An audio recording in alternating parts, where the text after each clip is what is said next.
नमस्कार।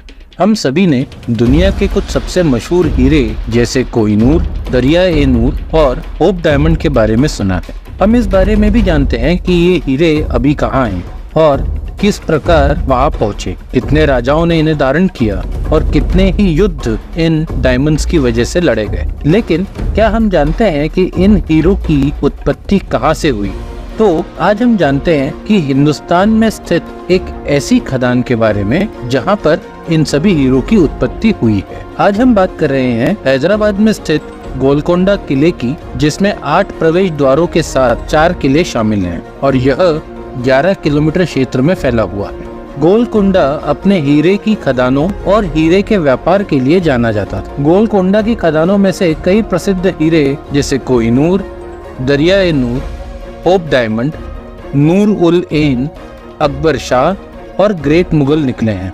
इस किले में आप वास्तुकला की सुंदरता का अनुभव कर सकते हैं।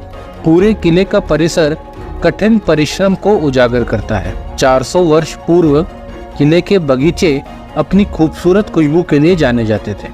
हालांकि अभी यह अपनी खुशबू खो चुके हैं, लेकिन आप अभी भी इनके गौरवशाली अतीत का पता लगा सकते हैं। पर इस किले और उसके डायमंड माइंस की शुरुआत कहाँ से हुई? आइए शुरुआत से शुरू कर। गोलकोंडा को शुरू में मंकल कहा जाता था और काकतीय राजवंश ने इसे 1143 में स्थापित किया था। ऐसा कहा जाता है कि जब काकतीय राजवंश किले का निर्माण कर रहा था तो एक चरवाहे के बच्चे को उस स्थान पर एक देवता की मूर्ति मिली थी, इसीलिए इसे गोलकोंडा के नाम से जाना जाता है। इसके बाद रानी रुद्रमा देवी और उनके उत्तराधिकारी प्रताप रुद्र ने किले का पुनर्निर्माण करवाया। बाद में किला कम्मा नायकों के अधीन आ गया, जिन्होंने आगे चलकर तुगलक की सेना से लड़ाई की और उन्हें वारंगल पर विजय प्राप्त करने से रोका। 1334 में यह किला कम्मा राजा मुसुनुरी कपाया नायक द्वारा बहमनी सुल्तानों को दे दिया गया। सन 1500 में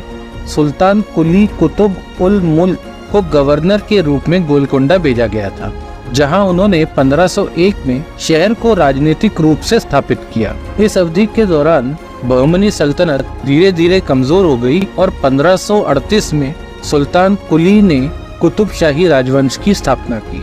पहले 3 कुतुबशाही सुल्तानों ने 62 वर्षों में मिट्टी के किले को वर्तमान संरचना में विस्तारित किया और ग्रेनाइट का यह विशाल किला लगभग 5 किलोमीटर क्षेत्र में बनाया गया। गोलकोंडा सल्तनत के तहत जब यहाँ हीरो की नई खदानें खोजी गईं, तो उसमें खनन करने का अधिकार अधिकांश रूप से बनिया और खत्री समुदाय को मिला था और आगे चलकर यहाँ डच ईस्ट इंडिया कंपनी के कुछ डच व्यापारियों को भी खनन करने का अधिकार दिया गया। 1621 और 1622 में जब गोलकोंडा शासकों को यूरोप में गोलकोंडा हीरो की मांग के बारे में पता चला, तो उन्होंने सभी खदानों को जब्त कर लिया और कीमत बढ़ाने के लिए खनन को अस्थायी रूप से रोक दिया। 1627 में ऊंची कीमतों के कारण डच व्यापारियों ने खरीदारी बंद कर दी। इसके बाद ब्रिटिश ईस्ट इंडिया कंपनी ने एक बड़ा निवेश करते हुए हीरे खरीदे और उनका एकाधिकार मीर जुमला द्वितीय, वीर जी बोरा और काशी वीरन्ना जैसे स्वदेशी व्यापारियों के साथ तब तक जारी रहा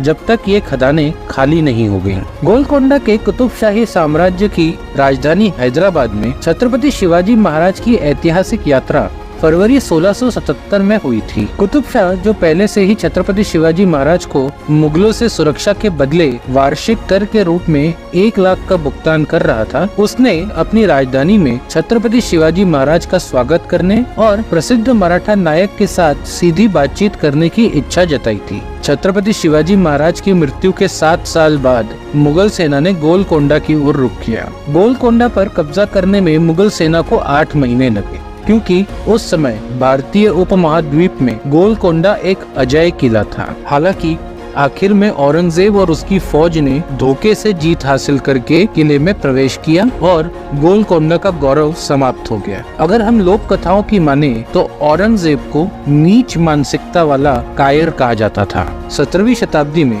गोलकोंडा के एक कपास बुनाई उद्योग ने घरेलू उपयोग और निर्यात के लिए बड़ी मात्रा में ऊंची क्वालिटी वाले सादे और पैटर्न के कपड़ों का उत्पादन किया। यह कपड़ा मुख्य रूप से यूरोपीय देशों को एक्सपोर्ट किया जाता था। अगर हम अभी की बात करें तो यहाँ पे गोलकोंडा आर्टिलरी सेंटर हैदराबाद की स्थापना 15 अगस्त 1962 को मिलिट्री रेजिमेंट के दूसरे भर्ती ट्रेनिंग सेंटर के रूप में की गई थी। गोलकोंडा आर्टिलरी सेंटर गोलकोंडा किले में और उसके आसपास के क्षेत्र में फैला हुआ है। गोलकोंडा केंद्र में 3 प्रशिक्षण रेजिमेंट हैं और वर्तमान में यहाँ 2900 कैडेट्स को ट्रेनिंग दी जाती है। इस परिसर को 2014 में विश्व धरोहर स्थल बनाने के लिए यूनेस्को द्वारा इसे अपनी अस्थायी सूची में रखा गया।